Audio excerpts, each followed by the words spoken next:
Weekly update episode 96। Okay, तो पहले धुरंधर का ट्रेलर क्या था भाई। हम मतलब इसका फर्स्ट लुक को देखकर पता चल रहा था कि इसमें ब्रूटैलिटी दिखाने में वो कोई कसर नहीं छोड़ेंगे, लेकिन इतना ज्यादा भाई किसी ने सोचा नहीं होगा। खैर, ट्रेलर की बात करें तो 4 मिनट लंबा ट्रेलर होते हुए भी वो इसमें ज्यादा कुछ नहीं दिखाए। देखने पर ये बस कैरेक्टर इंट्रो ग्लिम्स जैसे लग रहा है। एनिमल के जैसे ये भी ट्रेलर को शुरू करते हैं एक लंबा वन टेक डायलॉग से, जो पूरा लगभग 1 मिनट तक चलता है भाई। मतलब सिर्फ अर्जुन रामपाल के कैरेक्टर इंट्रो को ही वो इसमें 1 मिनट दे दिए, और उसमें तो बैकग्राउंड में थोड़ा बहुत बीजीएम बज भी रहा था, लेकिन इसमें उन्होंने स्टार्टिंग का 50 सेकंड तक कोई बीजीएम भी नहीं डाला। ऐसे बिना कट बिना बीजीएम के वो सीन चलता जा रहा है, पर फिर भी इधर ऑडियंस का हार्ट बीट भी बढ़ता जा रहा है। सच में आदित्य धर को मानना पड़ेगा भाई। फिर इसके बाद माधवन के इंट्रो देते हैं और उसमें 1 मिनट चला जाता है। फिर अक्षय खन्ना के 30 सेकंड और संजू बाबा के भी 30-40 सेकंड, ऐसे ही 3 मिनट पूरा हो जाता है भाई। और उसके बाद भी रणवीर और बाकी सबका मिला के 1 मिनट के मोन्टाज शॉट चला देते हैं। तो इस समय सब कैरेक्टर इंट्रो ग्लिम्स नहीं तो और क्या कहेंगे बताओ। पर सही है, आदित्य धर के ये न्यू स्टाइल ऑडियंस को पसंद आ रहा है, और जो काम ट्रेलर के जरिए वो करना चाहते थे वो हो भी रहा है। इस मूवी को लेकर सोशल मीडिया में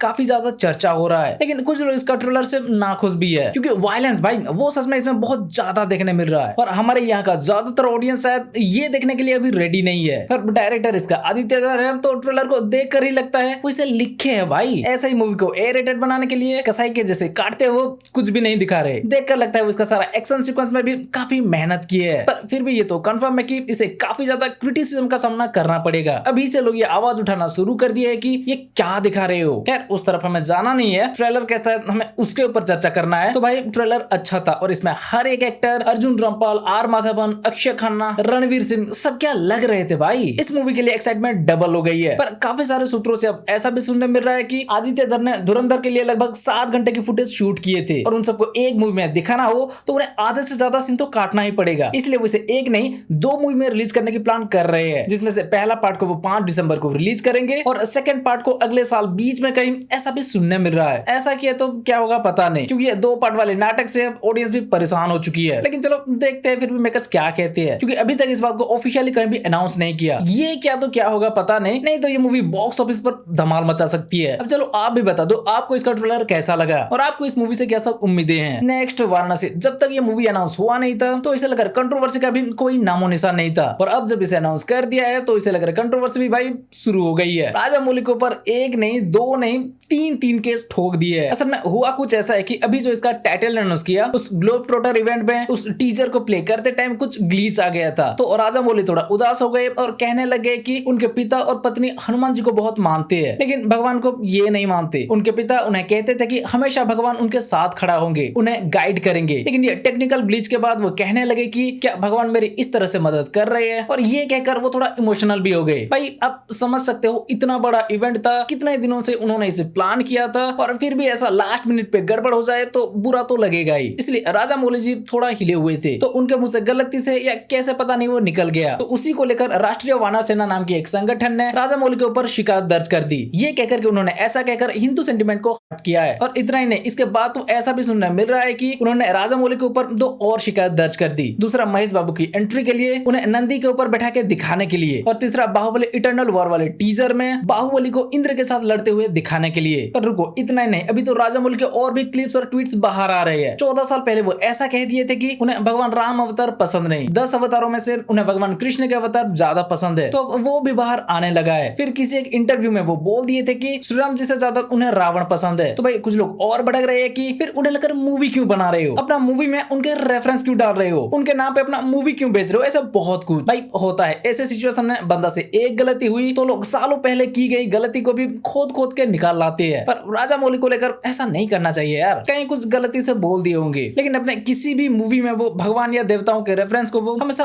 अच्छे से दिखाती है, लेकिन उनके मुंह से भी कुछ ऐसी बातें निकल गई है, तो ऐसे में हम किसका साइड ले। यार यही था वाराणसी मूवी को लेकर वो सारी बातें जिसकी वजह से अभी कंट्रोवर्सी हो रही है। अभी चलो आप बताओ आपको इसे लेकर क्या कहना है। नेक्स्ट एलचू के बेंच, भाई कुछ भी कहो इसका डायरेक्टर वक्यराज कन्नन को मानना पड़ेगा। हाँ, माना कि वो कोई बड़ा अपडेट नहीं दे रहे, लेकिन बीच बीच में वो इसे लेकर क्या चल रहा है उसका हिंट दे रहे हैं। अभी लास्ट वीक उन्होंने वो दास एंड को फैक्ट्री वाला स्टोरी डाला था, आपने देखा होगा। हम लास्ट एपिसोड में भी उसके ऊपर चर्चा किए थे, और अब फिर से उन्होंने एक स्टोरी डाला है। इसमें वैसे नॉर्मली 3 गुंडे ही बैठे हैं शायद, पर आप इन लोगों के आगे देखो कुछ पैक होके पड़ा है, और उसमें क्या हो सकता है हम सब जानते हैं। बेंच का टाइटल अनाउंसमेंट वीडियो में भी वो हमें देखने मिला था, और उसमें देखना हमें कुछ कंटेनर भी देखने मिल रहा था, तो इसे भी हम स्टोरी में इनके पीछे देख सकते हैं। मतलब अब उस दास एंड को वाली फैक्ट्री से शायद नए सेट पर शिफ्ट हो चुके हैं। सही है भाई, मतलब बेंच को लेकर क्या किया जा रहा है पता तो चल रहा है। लास्ट वीक भी उन्होंने शायद फ्राइडे को ही स्टोरी डाला था और इस हफ्ता भी, तो आशा करते हैं कि नेक्स्ट फ्राइडे को भी वो ऐसे ही बेंच को लेकर हमें कुछ देखने मिलेगा। कहीं अब रोज फ्राइडे को तो ऐसे अपडेट देने के बारे में नहीं सोच रहे हैं ना। ऐसा हुआ तो हमें सबसे ज्यादा उसी दिन का इंतजार रहेगा। एलसीयू को लेकर फिलहाल के लिए अपडेट इतना ही है और हमें लगता है बेंच रिलीज होने तक हमें सिर्फ इसी का अपडेट मिलेगा। ये रिलीज होने से ठीक पहले वो शॉर्ट फिल्म को रिलीज कर सकती है, शायद उससे पहले नहीं, क्योंकि लोकेश भी अभी डीसी में बिजी है। अच्छा, लोकेश कनगराज के डीसी मूवी को लेकर भी जो रूमर आ रहा था कि लोकेश इसके लिए 30 करोड़ की फीस लेने वाले हैं, भाई नहीं, ऐसा नहीं है। उल्टा लोकेश और अनिरुद्ध इस मूवी के लिए अपना फीस कम कर दिए है। कम बजट में इस मूवी को वो बनाना चाहती है, ऐसा खबर मिला है। इस मूवी का टोटल बजट अब 25 करोड़ बताया जा रहा है, तो लोकेश कनगराज की फीस 30 करोड़ कैसे हो सकता है? ऐसे किया और मूवी ने कलेक्शन नहीं किया तो प्रोड्यूसर का लॉस होगा ना भाई। लोकेश भी ये बात जानते हैं तो वो ऐसा क्यों करेंगे। नेक्स्ट थलाइवर 173 को लेकर अभी एक रूमर आ रहा है कि सुंदर सी जाने के बाद अब धनुष सुपरस्टार के साथ वो मूवी बनाने वाली है। मतलब हाल ही में उन्होंने सुपरस्टार को एक स्टोरी नरेट किए थे, सुपरस्टार को वो स्टोरी पसंद आया है तो अब उस मूवी को आरकेएफआई प्रोड्यूस करेंगे, ऐसा रूमर आ रहा है। पर भाई ये रूमर सच होने के चांसेस बहुत कम है, क्योंकि ऑलरेडी धनुष का शेड्यूल बहुत टाइट है। उनका लाइन ऑफ की मूवी अब गिनने लग जाए तो गिनते ही रह जाएंगे, इसलिए हमें नहीं लगता कि उस रूमर में थोड़ा भी सच्चाई है। अब क्योंकि धनुष भी डायरेक्टर के फील्ड में अब उतर चुके हैं, शायद इसीलिए कुछ मीडिया सोर्स ऐसा रूमर फैला रहे हैं। फिर भी देखते हैं, अगर इसमें थोड़ा भी सच्चाई है तो जल्द हमें पता चल जाएगा। नेक्स्ट प्रभास के फौजी मूवी को लेकर भी अब खबर मिला है कि भाई हनु राघवपुड़ी भी इसे 2 पार्ट में बनाने की कोशिश कर रहे हैं। अब चिंता मत करो, इसका कहानी बीच में कहीं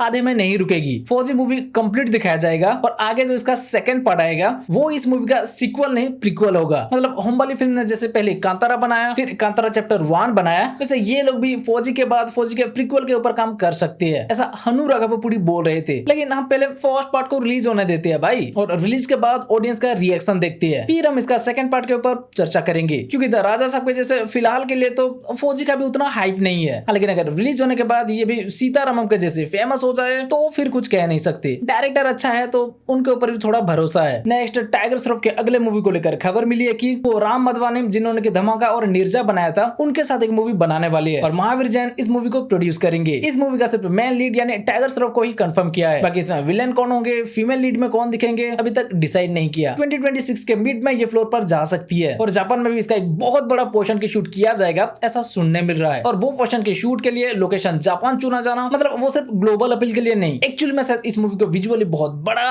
और काफी स्टाइलिश दिखाना है, शायद इसीलिए वो ऐसा कर रही है। अरे देखते हैं भाई, अभी इसके ऊपर ज्यादा चर्चा नहीं करते, पहले देखते हैं इस मूवी को वो कितना सीरियस ले रहे हैं, फिर हम इसके ऊपर चर्चा करेंगे। नेक्स्ट दबंग 4 को लेकर भी अरबाज खान रिसेंटली बोल रहे थे कि वो प्लान कर रहे हैं कि जैसे ही उन्हें और भाईजान को कोई आइडिया पसंद आता है तो वो उसके ऊपर जरूर काम करेंगे, मतलब दबंग 4 वो कंफर्म बनाएंगे, लेकिन कब तक कुछ कह नहीं सकते। नेक्स्ट सूर्या 47 जिस मूवी को रोमांचम और आवेशम के डायरेक्टर जीतू माधवन बनाएंगे, उस मूवी को लेकर खबर मिला है कि इसका शूटिंग नेक्स्ट मंथ 8 दिसंबर से शुरू हो सकती है। मतलब इसका प्री प्रोडक्शन जोरों शोरों से चल रहा है, लोकेशन स्काउटिंग खत्म हो चुका है और सेट वगैरह भी बनाया जा रहा है, तो हाँ वो इसे स्टार्ट करने के लिए अभी तैयार है। सूत्रों की माने तो सिंघम के बाद इसमें फिर से सूर्या एक पुलिस के रोल में दिखेंगे और काफी सारे मलयालम एक्टर्स नजरिया से लेकर फात फासिल और नसलन भी इसमें दिखने वाले हैं। ये मूवी भी 2026 में रिलीज हो जाएगी, ऐसा सुनने मिल रहा है। लेकिन भाई सूर्या के अभी करपू और सूर्या 46 भी रिलीज होना बाकी है, उनका शूटिंग चल रहा है, तो देखते हैं कि इसका वो क्या करते हैं। नेक्स्ट जननायकन, इसका फर्स्ट सिंगल आ चुका है और अब मेकर्स ने इसका ऑडियो लॉन्च को भी अनाउंस कर दिया है। 27 दिसंबर को जैसा कि रूमर आ रहा था, मलेशिया में इसका ऑडियो लॉन्च रखा गया है और भाई अभी भी ये production house one last time बोल के इस मूवी को प्रमोट कर रहे हैं, और हम सब जानते हैं ऐसा होने के चांसेस बहुत कम है। हाँ 1-2 साल वो ब्रेक ले सकते हैं, लेकिन फिल्म इंडस्ट्री में वो फिर से आ सकते हैं, इसका चांसेस बहुत हाई है। एलसीयू में तो भाई वो आएंगे ही। क्या चलो ठीक है, फिर भी हम इसके लिए एक्साइटेड है, शायद ऑडियो लॉन्च के बाद वो ट्रेलर को रिलीज कर सकते हैं। नेक्स्ट द राजा साहब, फाइनली भाई इसका प्रमोशन अब शुरू हो चुका है और मेकर्स ने अनाउंस कर दिया कि इसका फर्स्ट सिंगल 23 नवंबर यानी कल इसका फर्स्ट सिंगल आने वाला है। सॉन्ग का टाइटल होगा रेबल साहब और ये प्रवास के फैंस के लिए एक ट्रीट हो सकता है। सुनने मिल रहा है वो इसमें 1 या 2 नहीं पूरा 5 सॉन्ग शूट किए हैं, मतलब हर हफ्ता या 10 दिन में इसका एक सिंगल देखने मिलेगा। सही है, पर हम इसका